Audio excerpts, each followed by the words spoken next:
okay, let's just look at it at the base level. Why are we even in endurance sports to begin with? And that's really just to stay healthy and fit.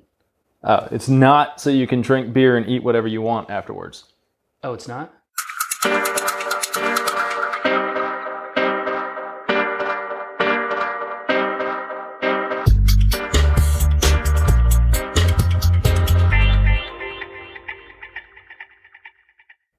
What's up, everybody? Welcome to another very hygienic episode. Hey, talk the other way, man. Talk the other way. Sorry. Coaches on couches. Being very, very slouchy and COVID aware. Yeah, well, we've taken every precaution to make sure that we're keeping a safe distance, and we have this nice barrier between us. We have been socially distancing. I don't know about you, man, but I've been going nowhere. Nowhere. I have not left my house in. Going nuts is where I've been going. I think I've done maybe one run, two runs outside. Yeah, I've gotten outside with the kids. Part of it is the weather too. It's not even the fact that we're all quarantined in our house from the virus. The weather sucks. Yep. So. Hey, pile it on, baby. It's going to make everything else seem awesome. Yeah, absolutely. Once the storm clears. Yeah. So today we're going to be, talking about the appropriate subject of how we are presently changing things and, taking right hand, left hand, bobbing and weaving. Yep. With our athletes, since pretty much everything is canceled through May, pretty much. Yeah, for the most crazy part. how stuff changes in 1 week, right? Yeah, we did the last episode last Friday, and in just 1 week, now we're talking nobody's racing at least until May. Yep. Probably who knows? later. Who knows, yeah. But, which is kind of the reason for this topic. We don't really know. And this is essentially what we're going to be covering today is the conversations that we're having with our athletes have either had or about ready to have. Yep. This is how to deal with this. There's just tons of uncertainty, and our job as coaches is to make the most out of this time. And we're not unused to it, because we have a lot of athletes who don't necessarily have race goals. Yep. Their main goal is staying healthy and fit and self-improvement, and that's really what we're going after here. And we'll get into it. But first, I'm Coach Dale Sanford. I am Coach Bryant Funston. We are the co-founders of BPC Performance Coaching, where we specialize in helping time-crunched athletes optimize their busy schedules so they can maximize their athletic performance. Every BPC coach is trained in our 5 Pillars coaching system that has been developed over the last 10 years through our work with athletes of all ages and ability levels, from fresh off the couch to world championship competitors. You can find out more about BPC by going to buildpeakcompete.com, checking Facebook and YouTube at Build Peak Compete, and all up on that Instagram at BPC Performance. Snuck it in just before the pain train came by. Yeah, here it comes. Hopefully y'all can hear it. I'll have to give it a second. Give it a second. Oh, the train. I think it's going the wrong way. Never mind. Anywho. False alarm.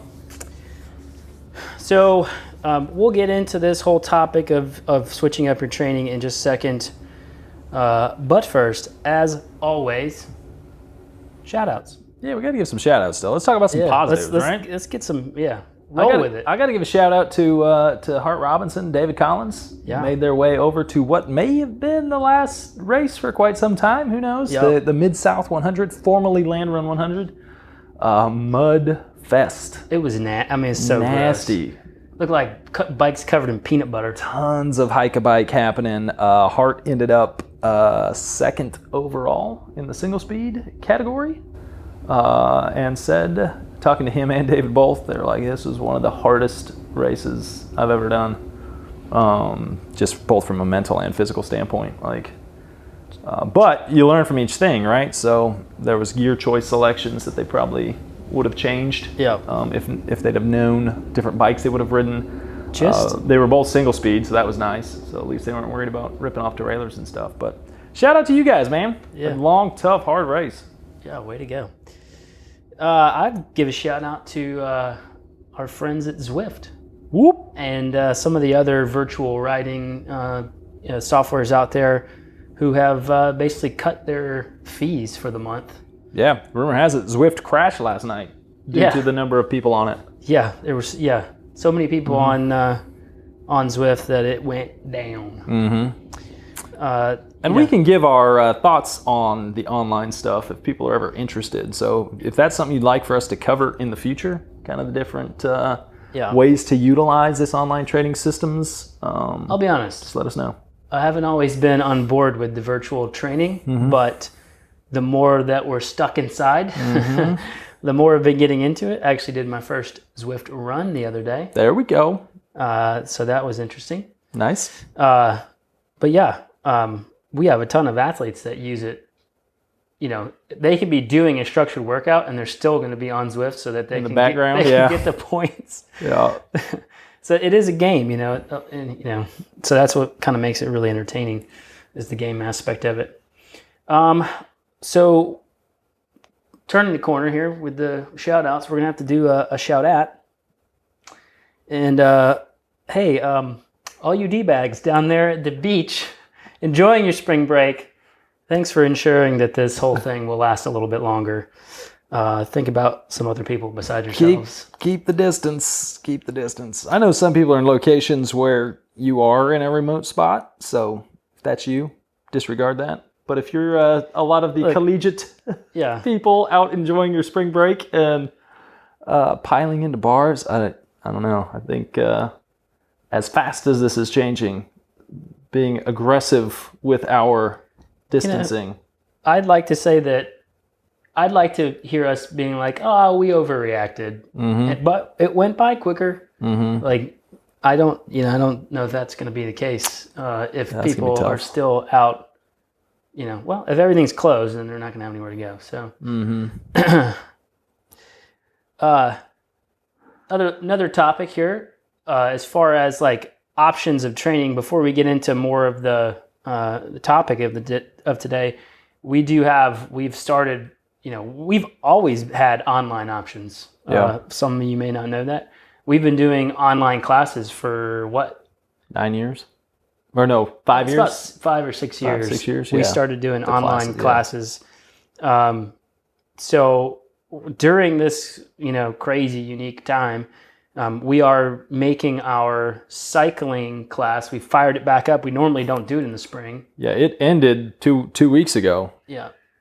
The official off-season program, but now we're going to fire that bad boy back up. There was a lot of requests from people within the hop community that have been taking part of the program, asking if we could fire it back up. So we are going to do so. That. Tuesday and Thursday evening, 6 p.m. Central Time, and this go around, to try to help everybody stay sane, fit, healthy during this crazy time, especially if you're locked inside.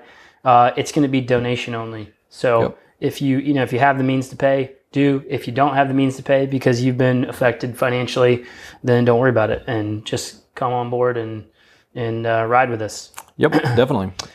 We also have a strength class that we are doing presently Wednesday, Friday mornings at 6 a.m. Central Time. And that class has been going on for 3 years or so. And we just fired it back up, and it's super cheap. It's like $36 for 6 weeks, per 6 weeks. And really we're just really trying to cover the cost of our coach, having their time spent doing the class. People still need to get paid, right? Yep. So, but again, if you're someone who can't afford that, and times are tough, but you really want to keep rolling, we'd love to have you. So just shoot us a direct message or something there, and we can get y'all hooked up. Yeah, we'll get you in on it. Well, cool. All right. So after all that, I don't know how I was at 10 minutes. We can get into the topic of today, because that's really what you're here for. Should I do another drum roll? No, please no. Oh, I should not put my arm up there. Yeah, stay away, man. So really, realistically, what are the goals here, during this uncertain, unique time where everyone is having to train indoors a lot. So one of the main goals here is really, okay, let's just look at it at the base level. Why are we even in endurance sports to begin with? And that's really just to stay healthy and fit. It's not so you can drink beer and eat whatever you want afterwards. Oh, it's not? No. Oh. Stay healthy and fit. I always thought, hey, rule number 1, zombie apocalypse, Zombie. cardio.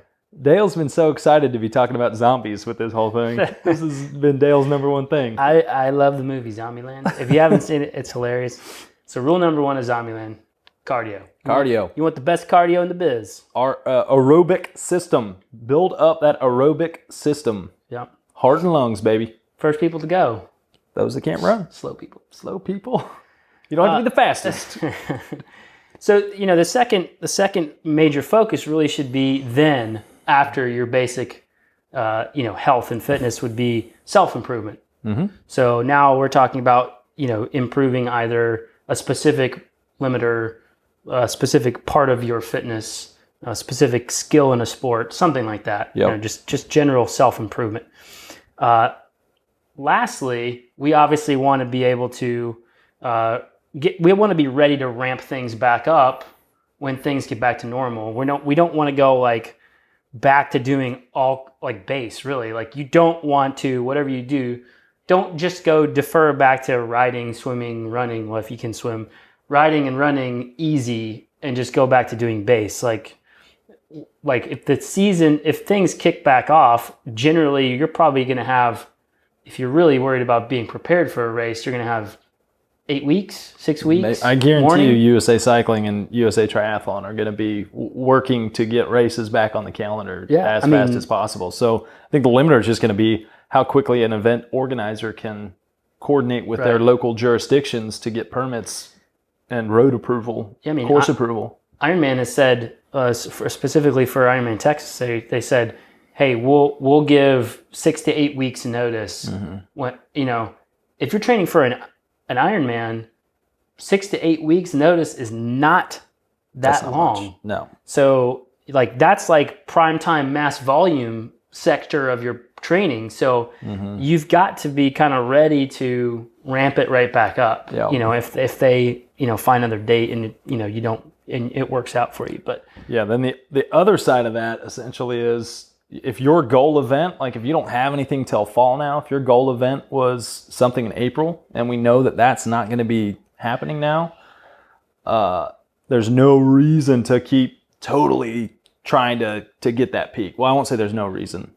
There's still value in going through the process and seeing what sort of fitness and how that whole program layout worked for you, to see if you did and when you actually found a peak. A lot of times you don't realize you're at peak fitness until you start reviewing, end of the year or 3 months down the road. You look back and go, wow, I was really flying at that point in time. So this could be a time where you want to, stay on the gas and kind of see how high you can get the fitness before regrouping and rebuilding for, a late season event. But for a large majority of the people that we're working with, it's more like, we want you to keep the coals hot. We don't want to keep throwing a lot of wood on the fire. We're not trying to burn it all up right now, but we want to keep you at your fitness level at a point where, as soon as we find out, 4 weeks, 6 weeks, 8 weeks that races are back going, that all you got to do is, ramp that little bit, and you're going to be on some really solid form. Yeah, one of the big problems with trying to keep pushing is that you, especially if you were getting close to a goal race, and you were getting close to that peak fitness, you can technically peak yourself out, and then if things get back running, you may be on the downslope, later, earlier or than you really wanted to. Yeah. So yeah, you really kind of have to, like you said, keep sort of the a timing coals thing, hot, right? Yeah. And just so that you can ramp it back into that peak a little bit quicker, but not burn yourself out mentally and physically from doing a lot of the race pace work and massive volume. If you're training for an ultra endurance event or something like that, those are the things that are usually mentally and physically unsustainable for people for long periods of time. So if you shove yourself into that phase now and it's not really needed, when things get fired back up, you're either not going to be in it mentally or physically you're going to be on the downslope, and it's going to be rough for you. Yeah, you can only handle high intensity, high training stress for so long before something I don't know how many times we have to say it, that you cannot physically hold fitness all year long. It's not possible. And if you do, you aren't holding peak fitness. You're holding a sub-moderate level of what you presume to be a peak fitness. Right. So one thing I do want to note is that for some of you out there, and that's namely like people who are new to any endurance sport, running, cycling, triathlon. If you're pretty new to the sport, you probably don't need to change anything because, aside from like maybe if your pool is closed.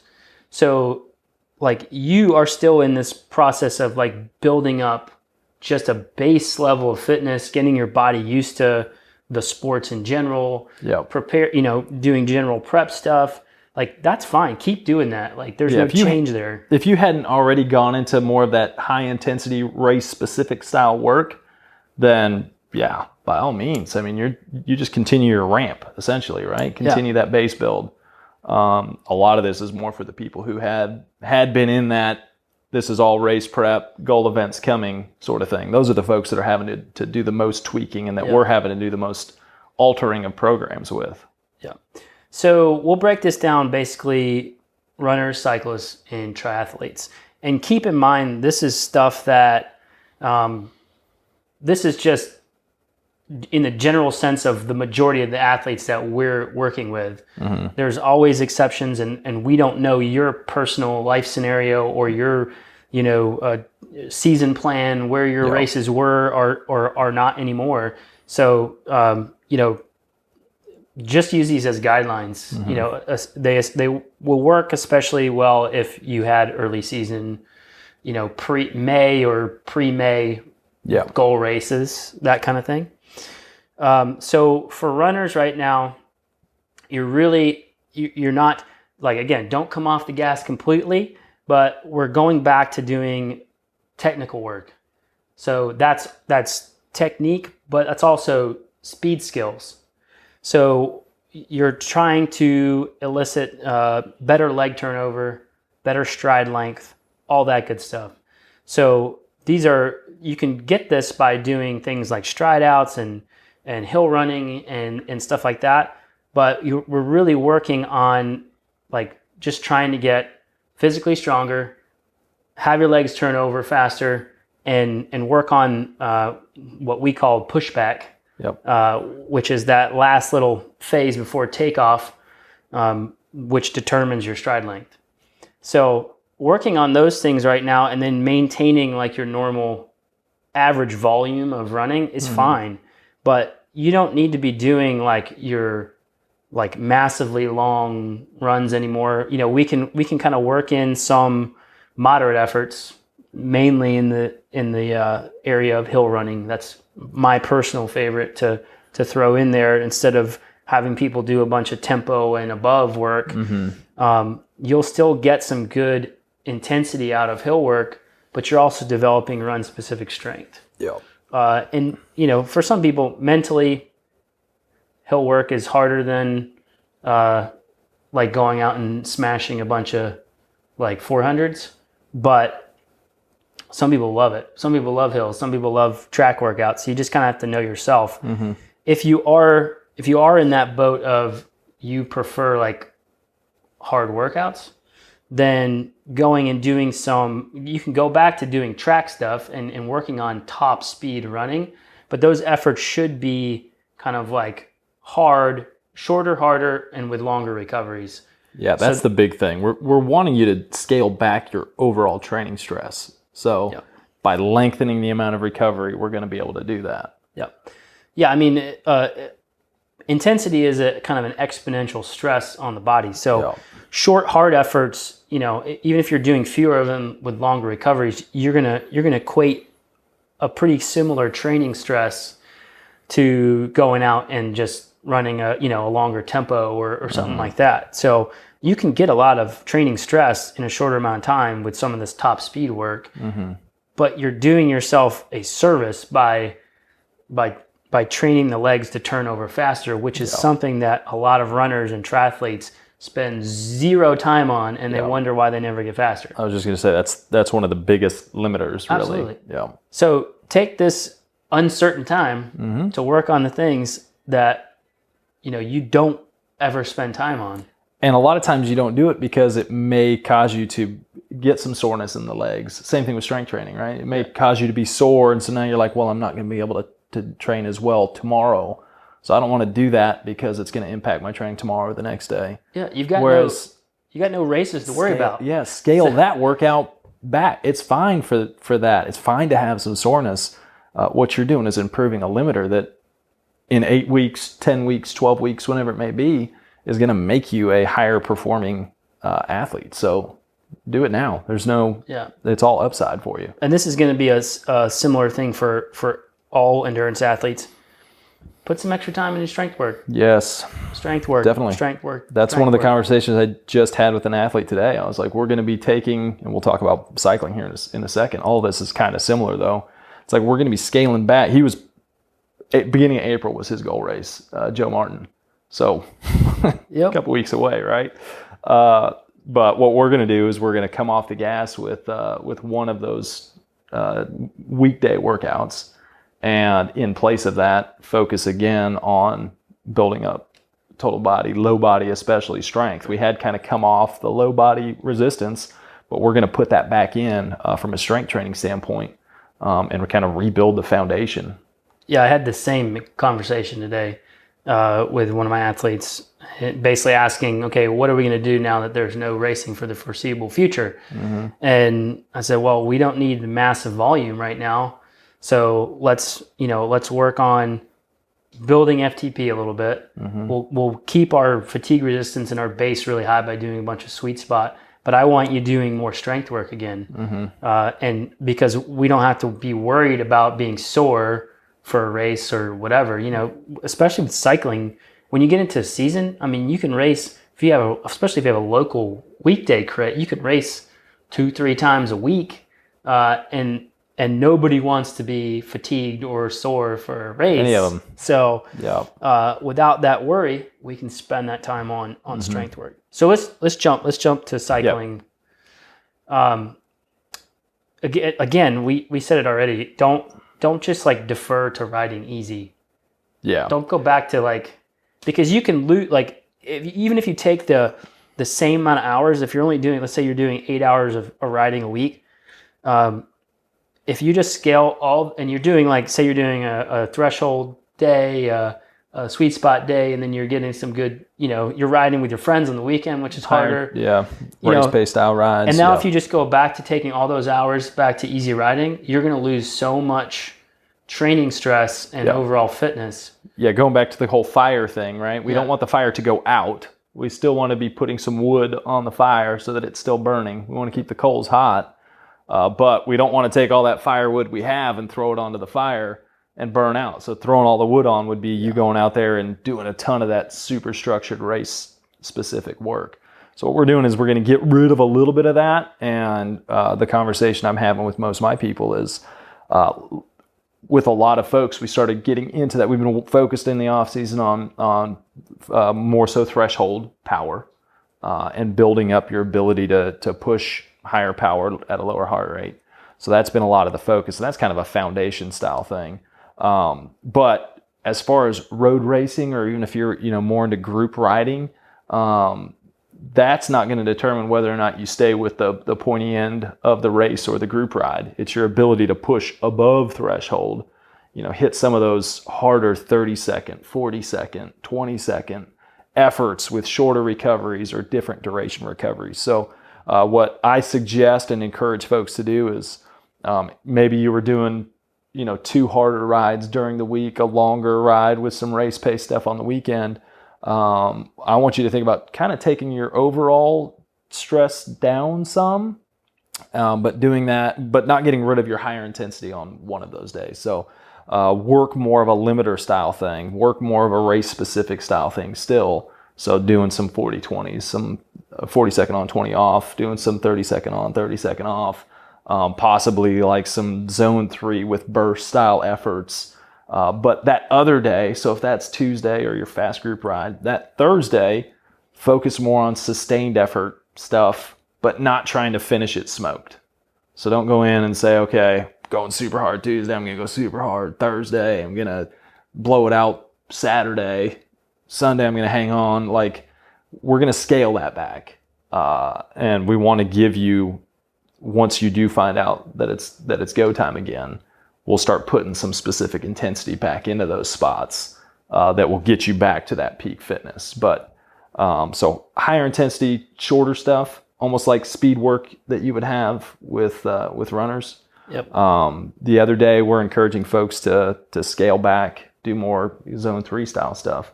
It gets a bad rap for being not hard enough and too easy. But that's a great level right now to still get some training stress, even if you push it up in a sweet spot.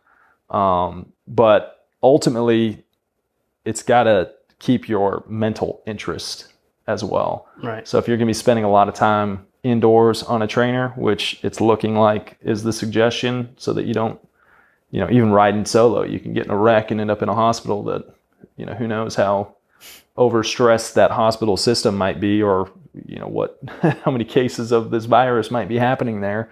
So we want to keep you out of hospital. So if you're staying indoors, you got to have some variety to keep it interesting. And if you can't do more than 2 hours, like, we're encouraging folks to still keep some base fitness in there. But if all you can manage is 90 minutes on a trainer, you're going to have to stress your body more. Yeah. So I mean, the thing we're looking at is that pretty much with group rides closing down, especially on the weekends, it's going to be harder for people to actually get the volume anyways. Mm-hmm. And the majority of people that, at least the ones we know, struggle to get 2 hours or more on a trainer. Yeah. Some people can 3, 4, suffer through it. Name it. But, they got it. Yeah. I got a couple of those that I coach right now, but yeah, so adding in a lot of that zone 3 and 3, 4 sweet spot work, mm-hmm. keeps the training load high, doesn't burn you out mentally quite as much. But the other thing that I really like about doing zone 3 and sweet spot work is that you can really work on pushing bigger gears, mm-hmm. and you can work on technique, mm-hmm. while you're doing those elevated efforts. Yeah, you can figure out which muscle groups you're burning out. Yeah, and so like when you go above threshold, now your big focus is sustaining and breathing and stuff like that. Whereas if you stay kind of in that upper 3 into low L4, you can focus on the technique still, because you're not so gassed out that mm-hmm. you're having to focus on everything else. Mm-hmm. But like technique work during this time is going to help tremendously. And as with anything, you can still keep the same style of workouts you were doing, but like we mentioned, increase your recovery between. So this may mean just as much as shortening the work effort, lengthening the recovery effort, but still keeping the same zones you were hitting before. Yep. Something I'd like to add, and it's something that we've had conversations with athletes in the past about, and people are different on this, but obviously we don't want you getting sick, right? So super high training load, this is a stressful time for a lot of folks. So added stress in that regard, all of this breaks your body down, and it suppresses your immune system. So I would highly encourage you, err on the side of underdoing it right now. Don't beat your immune system up. And, this could be a time even where, usually we're doing like either a 2-week build or a 3-week build and then recovery. If you're backing your intensity down, this may be something where you just keep even weeks. You're not trying to really get high builds followed by, I have to have recovery because I've smoked myself so much. It could be, okay, I'm going to get 8 hours or 9 hours, and I'm just going to kind of keep even training stress each week below a level that I know has made me sick in the past. I mean, as an example, I've got a few different athletes who I've coached for a long time where if they're over like 750 TSS for more than 2 weeks, they get sick. Yep. I got a couple of those too. So with those people, I'm not going to have them flirting with 750 TSS weeks. It's going to be hard to get 750 TSS indoors. It is indoor tough. training. It is tough. But think about that too. Like keeping you healthy is going to be more important than you so we have beating your immune system. We now have one more thing to balance, in our training. We don't even really want to flirt with the line of overdoing it and suppressing the immune system and getting yourself sick. Yep. So if you know yourself and you know that that's a possibility for you if you push too long or push high workload for too long, then scale it back. It's not worth getting yourself sick. Yep. I mean, there's no race coming up. So exactly. So err on the side of increasing recovery. It's fine if you lose some fitness right now. Yeah. So don't get super stressed out about that. So what's your take on virtual racing every weekend? I'll tell you what, I was going to say, this is the one thing I do like about Zwift is, and it's almost like for me, jumping on and doing a virtual race is more for like just the mental relief of it. Like, because I know there is that little competitive edge to it where I do a Zwift race if I am wanting to get a high, like a zone 4 style sustained effort in. Yeah. So I know if like that was supposed to be what I should be doing that day and I don't feel like doing 2x20s or 3x20s or I'll just hop on and like, I know I'm going to put out a zone 4 level effort for 45, 50 minutes and then I'm done. I was just... but doing it every workout for everything you do, yes, you will overtrain quickly. And it's the same style workouts for the most part. Yeah. Effort, I mean. I was on Zwift yesterday and I was like, not feeling great. So I was going to ride pretty easy. And then like M. Slater... M. Slater. If you're listening, the odds are probably small. From the UK. Came past me and I was like, I'll just stay on this. He pushed like 4 watts per kilo for like an hour straight. And then I was just like sitting on drafting on him and then I was trying to do some 1-minute efforts and stuff. So I would like pass him. You were like the little kid at a 5K that goes sprinting past someone, and then as soon as they get caught, they sprint again. He'd catch me, and then he just like he was literally like on point, like right at 4 watts per kilo forever. I'm like, I rode way harder than I was intending to. That would be, if you're a competitive person, if you're doing an event, know that you're going to push hard. And a lot of times just getting in a virtual world like that, where there's other people, like you said, someone came by you and you're like, let me hang on. Yeah. And then the competitive spirit gets going and it's really easy to overdo things. Yeah. So know yourself. I know myself. I know if I jump on that I'm going to go too hard. It's easy to do. So I save it for the days where I'm wanting to go high intensity. So triathletes, we jump to it. Let's get on them. So this is all going to be kind of similar, pretty right? similar, but obviously with so many pools closed, that's the big change that we're having to work around right now. So pretty much everybody I coach, their local pool is closed. Look, if you have open water that you can get in and it's not freezing and it's safe and you feel good about going by yourself, I don't normally recommend going swimming by yourself in open water. Yeah. Make sure you have a swim buoy, safety buoy. But if you have open water access, that's the ideal. Anyways, you're racing in open water, so you should be doing that. If you have access to open water, you'd be swimming in it weekly anyways. Another option, some folks have pools at their home, in warmer areas. That's cool. It's been still pretty chilly here. My pool is always open, but right now it's about 55 degrees. So it's pretty chilly. By that, he means any neighbors are allowed to just come whenever they want and jump in. It's always open. Hey, you're welcome to jump in. I've had some people that are, buying swim tethers and going in their home pool in their wetsuit, basically.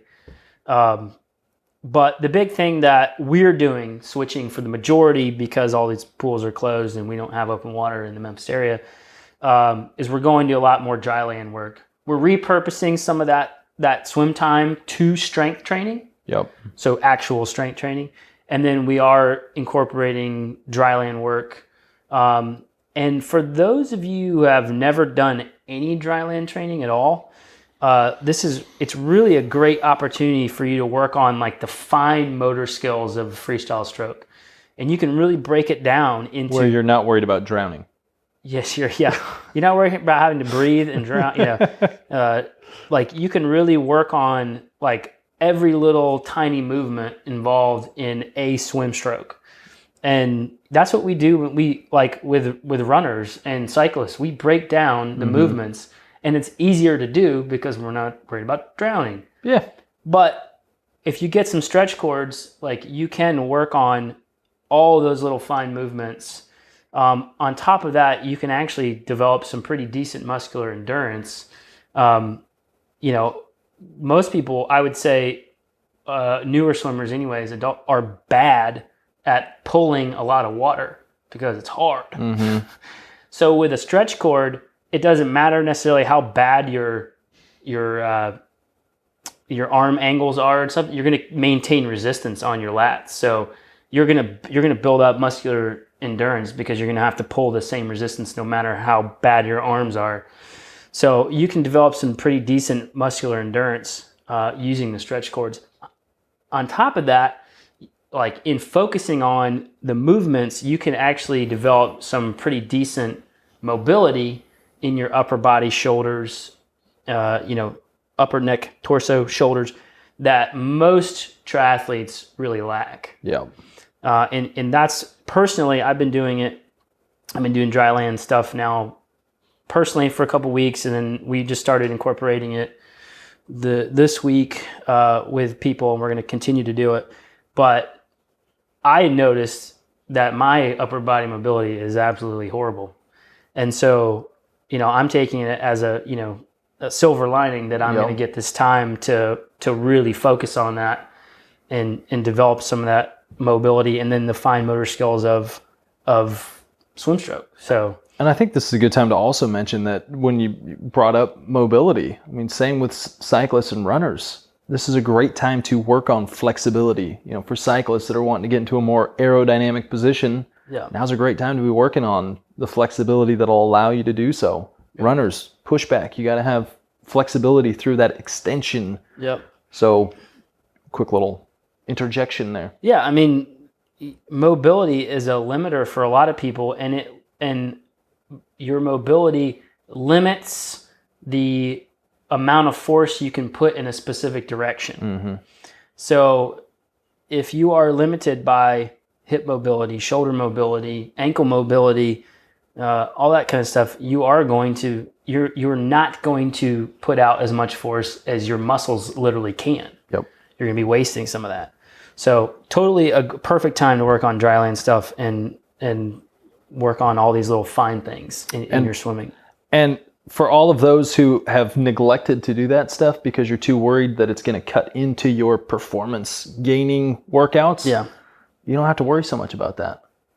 Yeah. Because we aren't quite sure when races are coming back. So this is a great time to say, okay, like I'm going to sacrifice that extra 15 minutes where I maybe would have done one extra interval and instead cut your workout and do the stretching that you should be doing. I'm guaranteeing that other than a few people that I coach that grew up swimming college, stuff like that the majority of the people that we coach that are adult onset swimmers, even in this block, however long it takes that we don't get to swim, like people will come back having improved because of the mobility and fine motor work that we're going to do. So, and if you're interested in that, even if we don't coach you, shoot us a message. And we can I spent get you the some better info part there. of this week filming a bunch of videos and making Training Peaks workouts and all that kind of stuff. So, so on the bike, similar to cyclists, we don't have any races, so we're going to scale back the massive volume, do a lot of that L3, L4 sweet spot stuff, and sustained efforts still as triathletes, but it's a great time to start working on some of these short, hard efforts that's going to probably, for most triathletes, build their FTP up, and then, help you kind of with some of those lesser sustained efforts that triathletes really aren't great at.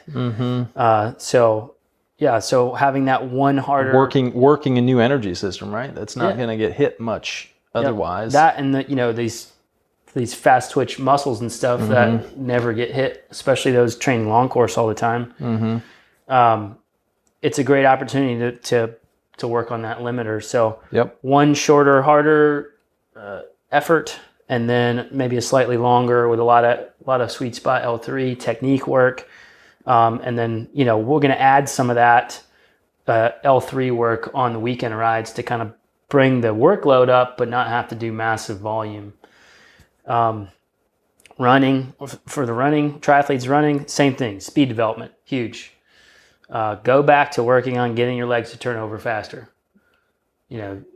You can do, there's all kinds of things you can do. Easiest things to do, obviously, are some of those short, hard efforts with long recoveries, stride outs and, 400 with long recoveries. You can do 100s. We do a lot of doing like a 200, 100 or 200, 150 even, and just doing progressively faster efforts focused on form and just turning the legs over, lifting the heels up. And then one thing that I am I'm going to be incorporating into people's training, with it being so up in the air. Triathletes are into triathlon because some of them get bored easy doing one sport all the time. So we're going to start incorporating some of these brick interval workouts that realistically, I love them. And people enjoy them, but we don't get to do them a lot. One, because a lot of people are doing long course. And they really, we do them when we're getting into like a race ready phase. But right now is a great opportunity to do them and just to keep your training interesting. And so it's not just always a bike and a run on the same day.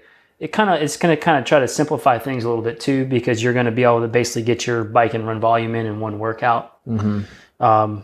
So I think that's very important too. It's got to continue to be interesting and motivating. Not every workout you're going to be motivated to do, but if you're doing the workouts and each time you're getting ready to start a workout, you're like, I really don't want to do this one. Odds are you've had either too much structure or too much intensity going on.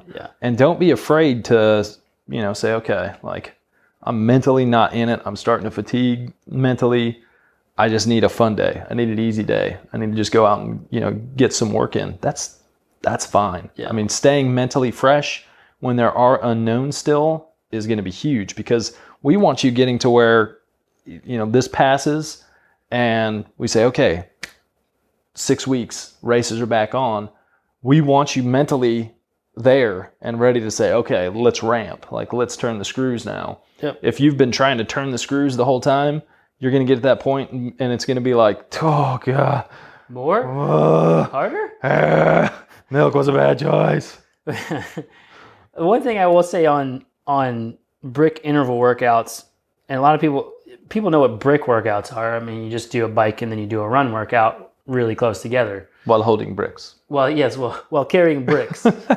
But brick interval workouts are literally, most of the time you'll set your bike up next to a treadmill or on a track or like outside, and you're on the trainer, or if you have a good loop. We have a pretty good loop out here. We do brick interval workouts out back here on CD Smith, but you're basically going to do a bike interval and then a run interval. So it's kind of like a combination of an interval bike and an interval and a track workout. So my favorites are doing, basically you take like 4 minutes and a 400, or 8 minutes and an 800, and doing those and repping those out. So you're doing, and you don't have to do them all out. That's not the point right now. It's just having some variation to your training. So doing these in like more of a sweet spot range, you're still going to get that, oh, I'm biking and running. Like, this is what I have been training to do. But you're not going to smoke yourself and be like, when's the race? When am I going to get to race? Yeah. But yeah, again, 4 minutes, 400, and 8 minutes, 800. Those are my favorite patterns. Usually you'll do, if you're doing 400s, you'll probably do 10 reps, 10 reps. If you're doing 800s, it could be 4 to 6, depending on how long you have. But they're fun. You can just constantly jump on and off the bike. I do them inside on treadmill a lot. So you jump off the trainer on the treadmill. And although not exactly a transition, it kind of is, right? It's actually faster. Yeah. Your legs. But you're are prepping still that, loaded. right? You're like working that.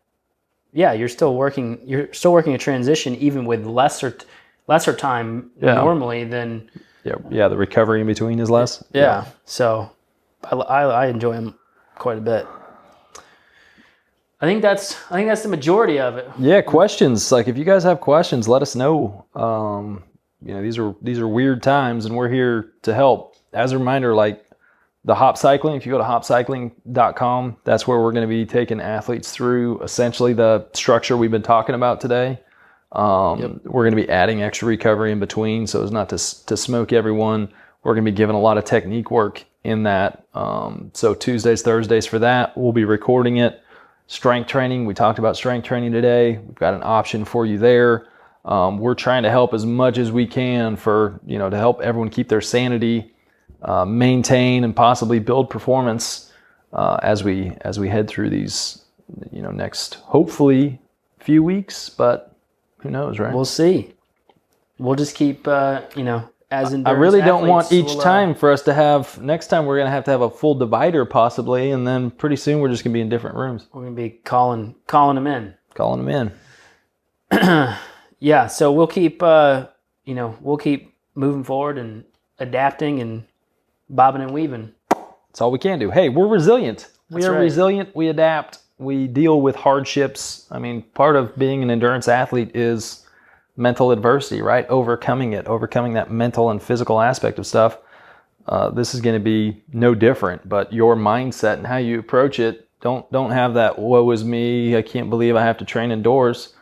You can't change that. It is what it is. So don't even whine about that. Instead, let's start thinking about, okay, how can I make the most out of this? Treat it as a good thing. Like, now I can get super focused on technique. I can scale back some of my actual workouts, and I can start doing that recovery stuff I haven't been doing. I can work on my flexibility. I can spend more time with my family and deposit a lot of credits into the bank account there, so that when things do open up, they're going to want me gone because I've been so present in their lives. Like, don't you have to get outside to do something today? But treat it as an opportunity, and keep that positive mindset. It's what endurance athletes are known for. And spread that goodwill to others. Absolutely. After you wash your hands. All right, folks, we appreciate you hanging out, listening, watching. We will catch you guys next time. Peace. Adios.